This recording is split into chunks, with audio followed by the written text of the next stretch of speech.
The Catechism of Perseverance. Course 1, Chapter 51. Unity of Religion and of the Church.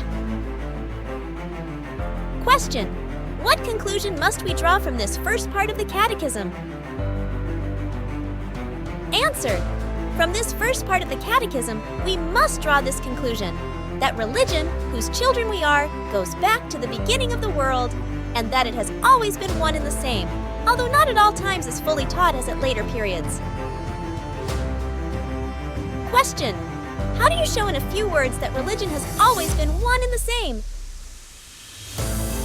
Answer: religion has always been one and the same in the author, who is the Messiah.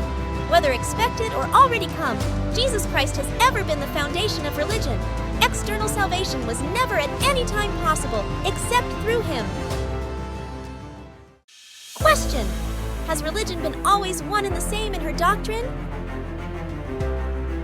Answer: she has always been one and the same in her doctrine. With respect to God, she has always believed and taught from the beginning of the world that there is but one only God, infinitely perfect, the creator and preserver of all things, that a Redeemer would save the world, and that the Spirit of the Lord would sanctify us by his grace. Only these truths are more clearly known to Christians than they were to the Jews. Question: what has she always believed and taught concerning man? Answer: concerning man, religion has always believed and taught that he was created to the likeness of God, that he is composed of a body and a soul which is spiritual, free and immortal, that man is fallen through his own fault, that all men are born in a state of sin and degradation, that they will all rise on the last day, and there will be eternal rewards for the just and eternal punishments for the wicked. Question: with regard to the world, what has she always believed and taught? Answer: with regard to the world, religion has always believed and taught that the world was created out of nothing, that it is governed by a God all-powerful, infinitely wise and infinitely good, that the world will be purified by fire, and that there will be a new heaven and a new earth. Question: has religion been always the same in her morality and in her worship? Answer: religion has always been the same in her morality and in her worship. She has always admitted the same distinction between good and evil, always commanded the same virtues, and condemned the same vices. In her worship, she has never failed to practice two essential acts of worship: prayer and sacrifice. Question: and in her object? Answer: her object has always been to destroy sin in the world and to lead men to happiness. Question: in her means? Answer: in her means, she has always believed that man has need of grace, whereby to be saved. She has always taught the manner and furnished the means of obtaining it. Only the Christian religion as taught by Christ is more perfect and is richer in graces than it was before the coming of the Messiah. Question: can it be said that the Church has always been one and the same? Answer: yes, it can be said that the Church has always been one and the same.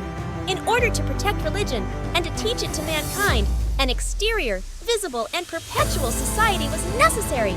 This society is the Church. It therefore commenced with religion and has always kept pace with it.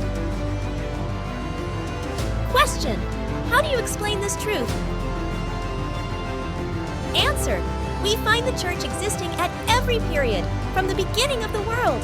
Under the patriarchs, it was restricted, like religion, to a family. Under Moses, it was expanded, like religion, into a national state. And finally, under the gospel, it was extended, like religion, to all people, of whom it has made but one family. Question: how do you show that the Church, like religion, is the same since Christ as it was before the coming of the Messiah? Answer: the Church, since Jesus Christ, is the same as before the coming of the Messiah. First, in its founder, who is God, and second, in her object, which has always been the preservation and teaching of religion. She recognizes the same holy books. She has tribunal to explain them, a sovereign pontiff, and different orders of sacred ministers. She has her day of rest, consecrated to the Lord. She has her grand solemnities and feasts. Question. Continue. Answer. Since Jesus Christ, as before him, the Church has always been attacked, sometimes by strangers, sometimes by her own children. She has had her great schism, which separated many of her children from her, but all her afflictions read down to her glory. As formerly, all revolutions of empires and other events aided her to attain her end, the establishment of the gospel, so also do they now combine for its preservation and diffusion. As formerly, nothing could destroy her, so now neither hell nor world shall prevail against her.